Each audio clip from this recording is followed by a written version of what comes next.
ნახეთ, დისკომფორტი ექნება მაისის შუა რიცხვებამდე აქვთ შოუ მუსიკის და დრამის თეატრში და როგორ წარმოგიდგენია გაყიდონ ბილეთი პროპაგანდისტულმა არხმა მოიყვანოს თავის მაყურებელი, რომელსაც სხვა რეალობა აქვს ნანახი სავარაუდოდ იმ არხზე, ხო? საზმაოს მაყურებელს, რუსთავიორის მაყურებელს, იმედის მაყურებელს და პოსტივის მაყურებელს, ანუ რეალურად აქვს სხვა რეალობა, ხო? იქ რა ვიცი. და ის ადამიანი მოდის და უცებ ხდება სისტემის ტყვეების თავისუფლება წარწერა და ანდრო ჭიჭრა ჯერ ანუ ეს ხო განზრახგაკეთებული, ანუ მოდიხარ თეატრში ხო, რამდენი თეატრია, ხო, არსებობს რუსთაველის თეატრი, მარჯანიშვილის თეატრი, ეს დიდი სცენა თუ გჭირდება ესეთი რა. მოდიხარ თეატრში, სადაც არსებობს, ანუ თეატრს ყავს სამწუხაროდ თავის სინდისის პატიმარი. აი, მოგწონს ეს თუ არ მოგწონს, ანუ ტრაგედია წელიწადზე მეტი ადამიანი უდანაშაულოდ ზის ციხეში. იცი, ეს ხო განზრახგაკეთებული, მოდიხარ ამ თეატრში და შენს მაყურებელს რა თქმა უნდა არ მოეწონება ხა ყოველ ჯერზე, როცა მოხვალ დაინახო გაკრული რეალობას აჯახებ. ხედავ ადამიანს, რომელიც უსამართლოდ არის უკვე მათმა ამომრჩეველმა ხო იცის რომ უსამართლოდ ზის ანდრო ჭიჭინაძე ვერაფერი ვერ შეკერებს, აი როგორც გუშინ აი ამ კადრებიდან ვერ გამოიყვანა ვერც იმედმა, ვერც პოსტივიმ, ვერც არ ვიცი ვინ იყო კიდე რუსთავიორი ხო ვინც არიან. რუსთავიორი იყო თუ ვერ არა, ეგ მე მგონი უნციასობაში იყვნენ, იმდენი მოვიდა ბოლოს იმედი და პოსტივი შუაში იყო, ანუ პრომოს გადასაღებად აივანზე ამოსულები, ანუ თან შემოვარდნენ, აი როგორ ვერც აგიხსნი როგორ შემოვარდნენ და ცოტა ხანი ხო სპეცნაზი ხო არ არის იფიქრებ რა და უნდა ყავდათ კიდევაც კუნთმაგარი ბიჭები ქვემოთ მობილიზებული, ანუ ეგონათ რომ ალბათ რაღაც პროვოკაციაზე წამოგვაგებდნენ, ბიჭები იყვნენ, ეგონათ რაღაცა კონფლიქტი მოხდებოდა, იმიტომ რომ 3 საათზე მე რომ მივედი და ეს სცენა რომ ნახე, ეს მოსული მანქანა და ლაივში რომ დავიწყე შესვლა და ეს ბიჭი მიმტკიცებდა ეს კაცი უფრო სწორად ეს სწორებიანი რომ შენ ლაივმა მოიყვანა პოსტივი და იმედი და ვეუბნები ჩემმა ლაივმა არ მოიყვანა, ჩემმა ლაივმა პირველი რომ მოიყვანა, ის მოვიდა და ინტერვიუ გამომართვა. არ გამეკარა არც ერთი წარმომადგენელი ამ ტელევიზიის. და ესე ხო ეს გადაგვიჭერს და მოგვიწევ მე ეს. და ის ხედავთ აი იმ კადრებს, რომ პრაქტიკულად ხო ბანერთან მებრძოლები და ბანერის დამცველები, აი ასეთი რეალობა არის. აი ეს კაცი იძახდა და აი იყო სასაცილო რა არის, ახლა მართლა მოდიხარ ადამიანებთან, რომლებსაც ნამუშევარი აქვს ძალიან დიდ პროექტებზე ტელევიზიაში და იციან როგორ ხდება თუ პრომოს გადაღება, თუ რაღაც, ანუ ვერ გატყვებს. არიან უნიჭო მსახიობები, ეს კაცი ყველანაირად ცდილობდა ხო ხვდებოდით რომ აი კამერებით დგას და უცებ იწყებდა რომ აი ჩვენ ახლა მოდი ნელა დავკეცოთ თქვენ მეგობრებო აქ ისეთი პროექტი იქნება, ანუ რა პროექტი უნდა იყოს, აი საპირწონე ანდრო ჭიჭინაძეს, აი რა უნდა იყოს უდანაშაულო ადამიანი, რომელიც არის ციხეში და უცებ აი პროექტით რეკლამას მიიკეთებ თუ რას აკეთებ. და მე იწყებდა რომ ნუ თუ ქართული აი მესეჯ ბოქსი რაც აქვს და ქართული მათ წარმოდგენაში არის დაცლილი მეგობრობას, დაცლილი ერთგულებას, დაცლილი არ ვიცი სოლიდარობას და სიყვარულს. ამას თუ ეძახიან ქართულს, მე ეგეთი ქართული არ ვიცი რა არის. ჩემი საქართველოს ხვანაერია. ჩემი ქართული საქართველოს მოქალაქეები და როგორც მინდა რომ იყოს საზოგადოება ხვანაერია. ეს ადამიანები არიან აი მართლა თუმცა ორი ბიჭი იყო მოსული, აი მართლა როგორ ეტყობოდა ცი უხერხულობა, ერთ-ერთი მე დამეხმარა ქვემოთ მავთულებთ რაც მოიტანა რომ აღარ მდგარიყავი ამ თოკის დაჭერით და შემაბმევინა და ძალიან უხერხულ მდგომარეობაში იყო ეს ბიჭი და მე გამოლაპარაკებით აღმოჩნდა რომ ყავს მასაც ახლობლები, პატიმრები და იცის ეს რა მტკივნეულია და როგორ უხერხულად ანუ ცრემლები მოადგა ბიჭს, როცა ანდროს ბანერი მოხსნეს. და ერთ-ერთი კიდე მოვიდა რომ სხვა პროექტებში გვაქვს ნამუშევარი და ნუ მართლა უხერხულობას განიცდი და ორი ადამიანი აქედან დანარჩენი, ნუ ეხლა ეს არ განიცდის არაფერს ხო ფაქტობრივად. ეს სად არის ახლა ეს ბანერი მოიკეთე? დღეს არა, აი ეს კაცი. აი ეს კაცი არის. აი ეს კაცი დღეს მოვიდა. სურათი იქნება. არა, ეს კაცი ჯერ შემოვიდა ღამე. მეორე მამაკაცთან ერთად ძალიან ბოდიშები მოიხადა, ძალიან დიდ ბოდიშს გიხდით რომ ესე იგი განერბიულეთ, ეს ყველაფერი ესე მოხდა. ანუ კამერებს მიღმა, მე უცებ გადაწყვიტა რომ რაღაც ადამიანად გადაიქცეს. და კამერებთან ერთად როცა მაგალითად კინწურა კახა ელაპარაკებოდა და შემოვარდა უცებ რუსთავიორის კამერა და ის მიკროფონით ესე რომ დადიოდნენ სუსის თანამშრომლები და ეგონათ რომ რაღაცა კონფლიქტს მაინც როგორც კი ხედავდნენ რომ შვიდი მდგომარეობა იყო, აღარ ვაინტერესებდით და გადიოდნენ, ანუ ვერ გადაიღეს ვერც კონფლიქტი, ვერც ჭუბი, ვერაფერი, იმიტომ რომ არ არ შევსულვართ კონფრონტაციაში და თქვენ მე არ მაკიდებინებ ბანერს, რო იძახ და ვუხსნით, არ გაკიდებინებ არა. მე არ გახსნევინებ ამ დროსაც და შენი დაკიდე. უშველებელი შენობა, უბრალოდ გაიგე, ხა იურიდიულად ვიქირავე, რომ მეუბნები მესმის. იურიდიულად მესმის, მაგრამ ადამიანური ფაქტორი არსებობს, მორალური ფაქტორი არსებობს, ფაქტორი არსებობს ამ ბაკურაძეს, რა ვიცი, ვიდეოებითაც მივმართე, თუ წყვეტს რამეს საერთოდ არ ვიცი უკვე მინდა სწყვეტს ამ ქვეყანაში და მათ ტელევიზიაში თქვა, ბაკურზეც ალბათ ზემოდან ვიღაცები არიან. დღეს დაწერეს და აი ზუსტად ვფიქრობ მეც, რომ ეს ბანერი, რომელიც ხინჯად ჰქონდათ რა და ჩამოახსნევინეს რუსთავი-ორს, ანუ რუსთავი-ორს გააკეთებინეს ის, რასაც თვითონ ბაკურაძესაც ალბათ სიამოვნებით მოხსნიდა ამ მას ახლა. მაგრამ მეტყველებს რა დღეშია თვითონ. ეს არის კულტურის სამინისტროს და რუსთავი-ორის საერთო პროექტი. ანუ ხალხო ყველაფერი ნათქვამია ამით. კულტურის სამინისტროს და რუსთავი-ორის უბრალოდ რუსთავი-ორის რატო ანუ ამხელა ტელევიზიას აი ეს შავი ლაქა გააკეთებინეს. ხო, მაგრამ ყველაფერი ანუ შეგიძლია რაღაცები არ გააკეთო. აი იმედი ანდრო რო დაიჭირეს, იმედის არჩევანი ჟურნალისტს, ყველას იმედის ოპერატორს ელოდებოდა ლიკა საუბრობს სულ ამაზე, რომ არ გაყავდათ ის ძალიან დიდ ხანს, დაკავებული ანდრო ჭიჭინაძე ხომ და გადაეღო რეჟიმს და იმედის ოპერატორი მოიყვანეს და იმედის ოპერატორმა გადაიღო როგორ გაყავდათ ანდრო, ანუ სამწუხაროდ ასე ხდება თუ ემსახურები ამ რეჟიმს, მაშინ ბანერიც უნდა ჩამოხსნა, ოპერატორიც უნდა იყოს და ყველანაირ მამაძაღლობაზე უნდა გულით მეწოდებიან, იმიტომ რომ ადამიანი რომელიც ვერ ხვდება რას ნიშნავს, რამდენად მნიშვნელოვანი და ძვირფასია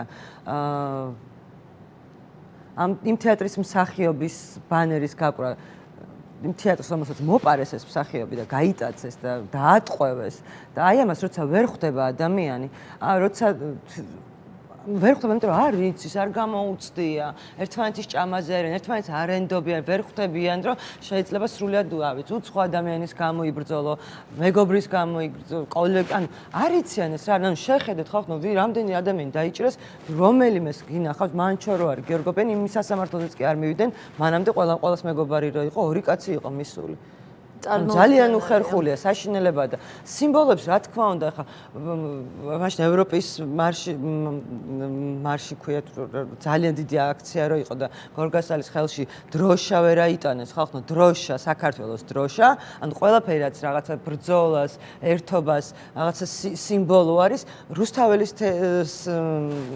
ქუჩაზე რატო ვერ იტანენ ხალხს ესეც ხო სიმბოლურია კი 500 კაცია 20 კაცია სვამას იძახიან ნობა ითხოვს აღინიშნოს, რომ მე მახსოვს მაშინ ჯერ კიდევ 2012 წელს აი ეს დამოკიდებულება დროშის მიმართ, რომ დროშა ვერ მიისაკუთრეს, იყო თითქოს პარტიული დროშა მათთვის, ხუთჯვრიან დროშაზე გულისხმობ, იმიტომ რომ იყო წინა ხელისუფლების დროს და ზოგადად აი ეს სიგიჟეა, რასაც ვაპარაკობთ და მახსოვს მე ძალიან კარგად ის პერიოდი, როცა ძალიან ფართო მასშტაბურ აქციებზეც კი აი ეს დამოკიდებულება სრულიად უცნაური ჩემთვის დროშის მიმართ ჰქონდათ, მაგრამ გორგასლის დროშას რაც შეეხება აბსოლუტურად გეთანხმებით, რომ ის გორგასლის დროშა სხვა სიმბოლო იყო, სხვა სიმბოლო ვინ ჩამოკიდა, რატომ ჩამოკიდა, რა ვითარებაში ჩამოკიდა, იმას ძალიან დიდი მნიშვნელობა და ის ვერ არის. აი ესეთივე დროშა არის ამ თეატრზე ანდროს ბანერი. ნუ ჩემთვის დროშა არის. აი ამ სიმბოლო არის სიძლიერის, ბრძოლის და ყველას უნდა ახსოვდეს უსამართლობა, რომელიც არის ამ ქვეყანაში და ეს ბანერი ამას აკეთებდა, მაგრამ ეს სურათიც ხო დარჩება, ისინი ვერ ხვდებიან რომ ამ დროს აი ესეთ დღეს ამ დროს ბანერი რო აღარ დამხვდა, ამ დროს ბანერიც კი დაატყვევეს ხალხმა, ანუ ტყვეობაშია, გაიტაცეს არ არის. თელ თეატრში არსად არ არის ამ დროს ბანერი და დღეს კიდევ ერთხელ დაამტკიცეს გუში რამხელა სპეცოპერაცია ჩაატარეს და როგორ მოიტყუეს. რომ რაღაცის გადასაღები დღეს რამდენი საათი ვიყავი ხო მივედი მე ეს რო ნახე მე მივედი მე და საღამოს აი ხა მოვედი იქიდან მოვედი პირდაპირ ხო? ამიტომ გადავწყვიტე რომ არც მეიქაპი რაღაცა ტუჩის იქით არც დრო გქონდა არაფერი რაღაცა მოუწესრიგებულიყავი. რომ ველოდებინო რაღაც იქნებ მოხდეს, ვიღაცა მოვიდეს, რაღაცა გადაიღოს პრომო, პერიოდულად ვიჯექი ლაივებს. არაფერი არ მომხდარა და გუშინ მოპირდაპირე მხარეს სახლიდანაც ხო იღებდნენ. ეს ხო უამრავი ტელევიზია ხო მოიყვანეს თუ შეიძლება რომ ტელევიზია დავარქვა და ასე შემდეგ. აი არაფერი არ მომხდარა და დღეს ქალბატონი იყო რომელიც ასევე გუშინ იყო მოსული და ჩემ ლაივში მოხვდა. გავეკიდე ამ ქალბატონს და ვეცადე რომ კულტურულად მეკითხა რომ ანუ მიზეზი ხო პრომოს გადაღება იყო გუშინ ეს კაცი შემოვიდა ბოდიშებსაც იხდიდა რომ ახლა ავკეცავთ გადავიღებთ და უკან დავკიდებთ იძახდა მოხსნა და იქვე სადმე შეინახა კი არა მოიპარა არა ხო ეს ბანერი არ უნდა ანუ ეს ბანერი ხო იდეაში ჩვენი საკუთრება არის გატაცებული და სხვათა შორის უნდა აუცილებლად რა ვიცი თუ გახსოვს მიკროფონი რო გაიტაცათ წულუკიანმა ის გამახსენდა ახლა და აი ეს ქალბატონი იყო დღეს მოსული და გამექცა მე ტელეფონზე საუბრით ეს ქალბატონი სატყუად გქონია რომ ძალიან დიდ უხერხულობას განიცდის აი ვიღაცები ხო არიან რომ ენერგეტიკულად ატყობ რომ რაღაცნაირად არ არის ცუდად განწყობილი რაღაც ეს იყო ერთ-ერთი ესეთი ადამიანი რაღაცა ძალიან ნუ ყოველში ურთიერთობაში ვიღაცები იყვნენ ესეთ უხეშად მოთა ჟურნალისტიც კი იყო ესე მოსული. ხო, მაგრამ ბედნიერებას ალბათ არ მიანიჭებთ ხა ან ვიღაცები ხა ჟურნალისტებს ალბათ ანიჭებთ, იმიტომ რომ ისეთი სახით იდგა რამდენიმე ადამიანი, აი ის გოგო. არ ვიცი, რუსთავერის კამერა უკავია? ხო, ბევრი რუსთავერის ისეთი აგდებით იყო გუშინ, ისეთი აგდებული სახით რაღაცნაირად პასუხობდა რომ აი ვერ მივხვდი, აი თითქოს მე შეუვარდი. სხვათაშორის ჩვენ ახლა გვიყურებენ პატიმრები, დარწმუნებული ვარ ამ დროს გვიყურებს და რაღაცნაირად მინდა ვუთხრა მას რომ ეს ამბავი დღეს Facebook-ზე, სოციალურ ქსელებში ძალიან ბევრს შეეხო თითქოს და ბევრი წერდა რომ ასე ძალიან დიდი ხანი არ გაბრაზებულან, იმიტომ რომ აქ მარტო ანდროს ბანერში არ არის საქმე. ეს ბანერი გამოხატავდა უსამართლობის სიმბოლო იყო, სინდისის ტყვე და რამდენი სინდისის ტყვე ყავს, ანუ ყველას ეხება ეს და ეს ბანერი გამოხატავდა ამ სიმბოლოს, უსამართლობის სიმბოლოს, გამოხატავდა მეგობრობას, გამოხატავდა სოლიდარობას, იმ ყველაფერს, რისგანაც ძალიან დაცლილია ქართული ოცნება და დღეს არ ვიცი თუ გვიყურებს ანდრო ვეტყვი მას აქედან ვესაუბრები ხოლმე მე პატიმრებს ვეტყვი მას რომ ძალიან ბევრი ადამიანი ნანკად ამეთანხმება როგორც Instagram-ზე, ისე TikTok-ზე, ისე Facebook-ზე ძალიან ბევრი ადამიანი პოსტავდა და წერდა აი ამას დაუსრულებლად სულ ეს პოსტი ხდებოდა ბევრი ადამიანის ბრაზი გამოიწვია და იმედია ეს ბრაზი ხვალ გამოჩნდება ხო აი იქითკენ მივდიოდი რომ მგონია რომ ხვალ გვექნება შესაძლებლობა ამ ბრაზის გამოხატვის მარშზე და აქვე მინდა კითხო საერთოდ აი ამ შაბათის მარშის მნიშვნელობაზე მინდა კითხო იცი რა ჩემთვის მე ძალიან მიხარია შაბათის მარშები რომ გაჩნდა იმიტომ რომ ყოველდღიურად ვერ გამოდიან ადამიანები მე იმ ადამიანებს ეწყებათ თვითონ თვითგვემა ძალიან მეც თქვა რაღაც პერიოდი რო ვერ გავდივარ თვითგვემა გეწყება რომ თითქოს რაღაცას აკლიხარ რაღაცას აკლებ და ასე შემდეგ და ასე შემდეგ და შაბათის მარში არის აი რუსთაველზე რომ დგახარ და დგანან ადამიანები იმათვის რომ ერთი იმათვისაც არის შეგრძნება რომ არ ხარ მარტო ამ ბრძოლაში და სინდისის პატიმრებისთვის არის ძალიან მნიშვნელოვანი, რომ ხედავენ, რომ ყოველდღიურობა შეიძლება არ არის და გონიათ, რომ აღარ არის ბრძოლა, მაგრამ შაბათის მარში მართლა აჩვენებს, რომ ადამიანებში პროტესტი არ განელებულა და მეტიც ხახნა 400 მე რამდენი დღე არის, ხო უკვე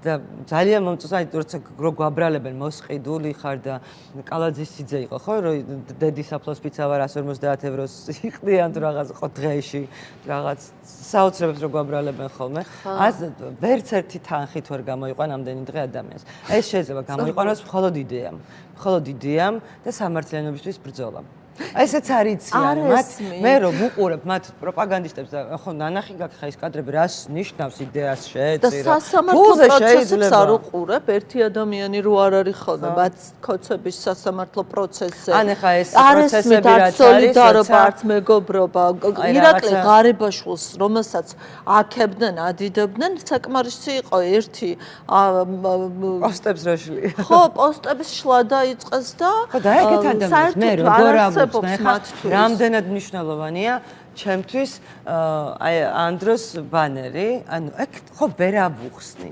ნანკა მე თუ ვერ დამიჭერენ, ამბობს. მე შენი იმედი მაქვს. მე თუ შენი მე იმედი ალბათ მაქვს. უზრდელობაზე დამიჭერენ, ან ცუდ ხუმრობაზე.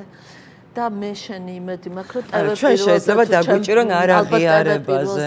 იქნება აი ამ არ აღიარების კანონზე. შენ არ ჩამოახსნე. არ ჩამოვახსნე. არ აღიარების კანონი მიიღეს, ხო? არა ჯერ, მაგრამ იქითკენ მიდიან სულ როგორი შეგრძნება, მაგით აი მართლა თან არ მომწონს ხა რო გადახედავ იმ პარლამენტს, აი ეს წარმოადგენა და ეს ფანტაზია ძალიან ანუ ცუდია რა, არა და არ გიწყობენ ხელს, იმიტომ რომ არა მართლა პირდაპირ გონია რომ რაღაცნაირად აი მაღიარე, აი სულ მგონია რომ რაღაცა ტყავის ტანგით დგანან რაღაც მათრახით ეს კოცნების პარლამენტის წარმომადგენლები და რაღაცა BDSM ისტერიკაში არიან რომ მაღიარეთ რა და მე რო ვხედავ ანუ რატო შვებით ამას? ქალიან კაციან და ძალიან დიდი ბოდიში, მაგრამ ჰაბიტუსი არ მიწევს არც ერთს. არა, პერვერსია, ძალიან პერვერტული საზოგადოება ქოცების, აი ვითომ ძალიან ტრადიციებიო და ამასობაში პერვერტულ კანონებს იღებენ. მაღიარე, ამაში არის. სხვა შერს ერთმა სტუმარმაც თქვა ეს შესავით, რომ ახსენდებაო რაღაც აბეზარი თაყვანისმცემელი რომ ყავდაო და რომ გვეხვეწებოდაო რომ აღიარეთ აი რა უბედურება. წარმოუდგენელია ეს რაღაც აღიარების მათხოვრო. და იცი რა არის? მე ძალიან არ ჩემ ცუდია. პროდიუსერს მინდა ვკითხო, თუ არის შესაძლებლობა, რომ ნახოთ კადრები, არ ვიცი, თუ არის ამის შესაძლებლობა, ნახოთ კადრები აღიარების, მოკლედ ძალიან საინტერესო ვიდეო არის და მინდა ვნახოთ, იმიტომ რომ არ ვიცი ეს რამდენად ტელევიზიაში დღეს ვირუსულად გავრცელდა სოციალურ ქსელებში კამპანია ერთ-ერთი მოქალაქის როგორ დადის ქუჩაში და ეუბნება მე თქვენ გააღიარებ. ონისე, უსაყვარლესი ადამიანი და ონისე არის ხო? უმაგრესი ბიჭია. საოცარი, აი ძალიან მაგარ რაღაცებს აკეთებს. მოქალაქეებო, გატყობინებთ, რომ ქართული ოცნება ლეგიტიმურია. მოქალაქეებო, გაფრთხილებთ, ქართული ოცნება ლეგიტიმურია. მოქალაქეებო, გამოიხედეთ, თქვენთვის მნიშვნელოვანი სიახლე მაქვს. თქვენც რამდენიმე დღე დაგჭათ იმისთვის, რომ იწამოთ ქართული ოცნების ლეგიტიმურობა. თორემ მე ციხეში თუ აღმოჩნდებით, ბიძინა ივანიშვილს არ დააბრალოთ ეს. ქართული ოცნება ლეგიტიმურია. თქვენც რამდენიმე დღე გაქვთ დარჩენილი იმისთვის, რომ ქართული ოცნების ლეგიტიმაცია აღიაროთ, თორემ 3 წელი მოხდებით ციხეში. ყველას გააგებინეთ, რომ ქართული ოცნება რამდენიმე დღეში ოფიციალურად ლეგიტიმური გახდება. ქართული ოცნება ლეგიტიმურია. მოქალაქეებო, გაფრთხილებთ, ქართული ოცნება ლეგიტიმურია. თქვენ ამაში დასაჯერებლად რამდენიმე დღე დაგჭათ. ქართული ოცნების პარლამენტმა 2 მოსმენით უკვე მიიღო ახალი კანონი, რომლის მიხედვითაც ქართული ოცნება ლეგიტიმურია. რომ იწამოთ ქართული ოცნების ლეგიტიმაცია. წინააღმდეგ შემთხვევაში თქვენ დაისჯებით და მოხვდებით ციხეში 3 წლის ვადით. ბატონო, დებილური ტექსტია. ქართული ოცნება ლეგიტიმურია. ხომ გჯერათ ამის მოქალაქეებო? ხომ არის ქართული ოცნება ლეგიტიმური? რას ნიშნავს ქალბატონო, არის ქართული ოცნება ლეგიტიმური? დუმილით ახლობის ნიშანია. დამტკიც და კიდევ ერთხელ, რომ ქართული ოცნება ნამდვილად ლეგიტიმურია. აი კიდევ 2 მოქალაქე შეგიძლიათ ნახოთ. ქართული ოცნება ლეგიტიმურია. იწამეთ ქართული ოცნების ლეგიტიმურობა და გადარჩებით. არ იწამეთ? ძალიან კარგია ეს ციხეში. პერფორმანსი. რა შეიძლება, ახლა ვფიქრობ რა შეიძლება უპოვონ ადამიანი დადის ქუჩაში, ამბობს რომ ლეგიტიმურია ეს თავრობაო. აი რა არ მოსწონს ახლა აი ამ ვიდეოში სიმართლე. რიგით ქოც. იმიტომ რომ რიგითმა ქოცმაც იცის უკვე. საერთოდ მაგათ ყველა მიციან, ანუ ვერც ან მართლა რამდენი წინა ხელისუფლება ნებისმიერი ქვეყნის ხელისუფლება ვინც არ უნდა წარმოიდგინო ესეთ მარაზმში კი საშინაო დღეში ვართ მაგრამ მართლა იდიოტი უნდა იყო ამ სიტყვის სრული მნიშვნელობით რომ ვერ ხედავდე ამ მარაზმს ან გარიგებული ან იდიოტი სხვა ვერსია არ ვიცი თუ გარსაიბობს რამე მითხარით. არა, დღეს ამის ესე ბრმად გჯეროდეს რომ პირბადისთვის ადამიანი უნდა იჯდეს ციხეში და ტროტუარზე დგომისთვის რომ ადამიანებს იჭერენ, ანუ მართლა სრული მარაზმში რო არიან და თან რუსთაველზე დგომის გამო რო ხდება ეს ყველაფერი ადამიანები რომლებიც ანუ ჩვენ ხო მათ არ ვაწუხებ და საერთოდ ვინ არიან ესენი ხო ესეთი გადაცემები აქვთ ხოლმე და ვითომ რო ცდილობენ რომ დააქციონეს რაღაცა საწყალი ტროლბოტები ჩვენი რაღაცა უბედურებაზე ოცლარს რო შოულობენ და ოჯახებს არჩენენ ისინიც რო ჩვენი სარჩენი არიან უბრალოდ აი მე რო ვილანძღები ვიღაცა ოჯახს არჩენს და აი ნუ ესე უყურებ უკვე მაგათ ისე მეცოდებიან რომ აი ამ ნეგატივში არის ადამიანი ამ ნუ დღეს მის მაშულმა ჩემ ხარჯზე ჭამავს თუ რაღაცა ყოფტები და არა ნუ მართლა რა რამდენი შეიძლება ხო ანუ იდიოტი უნდა იყო რომ ვერ ხვდებოდა რა მარაზმში ცხოვრობ და აი ამის ფონზე კიდე გაძვირებულ ფასების მაგივრად რო იძახი რომ კარგია სულფიზა ჭამ თუ რაღაცას რო იძახი ნუ იდიოტი ხარ არა ჯერ ერთი დღეს წარმოიდგინე დღეს მე-14 წელია თუ რა ვიცი ქოცების ტიპები გამოვიდნენ და თქვეს რომ თურმე სოციალური დაუცველების ბაზაში ყავდათ მილიონერები, ჯერ აი ის ოჯახები, ხო და რიგითი კოცი რო იძახი, რიგითი კოცი. თუ მართლა იდიოტი არა. ესე გქონდა ბაზები და ანუ აი უბრალოდ ამიხსენეთ რა დიაგნოზია, თუ მართლა იდიოტი არ ხარ. აი ეს რიგითი კოცი. აი რო წერს და მე რომ ლანძღავს ახლა. აი ამას რო უყურებს, ამდენი კორუმპირებული. აი 5000 ლარის ჯარიმა რო არ ანუ ფული რო აღარ ვაგროვებთ ერთმანეთისთვის 5000 ლარს და მილიონი რო ერთ წამში შეუძლია ჩაიტანოს, იმიტომ რომ გამოვიდეს რაღაცა გარიგებაში იყოს და ციხეში არ მოხდეს მილიონზეა ლაპარაკი და მილიონებზე, ხო? ანუ ეს ადამიანების ხედავენ როგორი გაძვირებულია ფასების. ხედავენ რომ წინა თვეში გააძვირეს რაღაცის ფასები და ეხლა ქართული სეილი როგორც არის ხოლმე, ეხლა იმ გაძვირებულ ფასს მოაკლეს ის ფასი და აღმოჩნდა რომ ვითომ რაღაცა ანუ აი ამ რაღაცებს რო გაჯერებენ და მე რო ვარ ცუდი და რო გწყინს რომ მე ანუ რა ვქნა ანუ ჩემთვის იდიოტი ხარ რა გავაკ ვერ მოვიტყვებ თავს და კიდე რო რაღაცა გჯერა და იგონებ და რა ვიღაც წარმოუდგენელია განათლების რეფორმას რო არ აღიარებ რასაც უკეთებენ განათლებას საკუთარი შვილის ჯინაზე აკეთებ თუ ანუ ჩემ ჯინაზე შენი შვილის მომავალი არ გაინტერესებს თუ მართლა ვერ იაზრებ რაში აბსოლუტურად ყველა სფეროს და ყველა შეეხო აბსოლუტურად და მნიშვნელობა არ აქვს ანუ ნახე ანუ ადამიანები რომლებიც ქეცხრიან მათ წინაშე ყველა ანუ არ ვიცი მართლა ბაზელინის დიდ პარტიებს იღებენ და გამოწერით აქვს და ასე შემდეგ და ასე შემდეგ ხელოვანი იქნება ნუ ხელოვანსაც ვერ ვარ იმიტომ რომ კონფორმისტი ხელოვანი ჩვენს ხელოვანი არ არის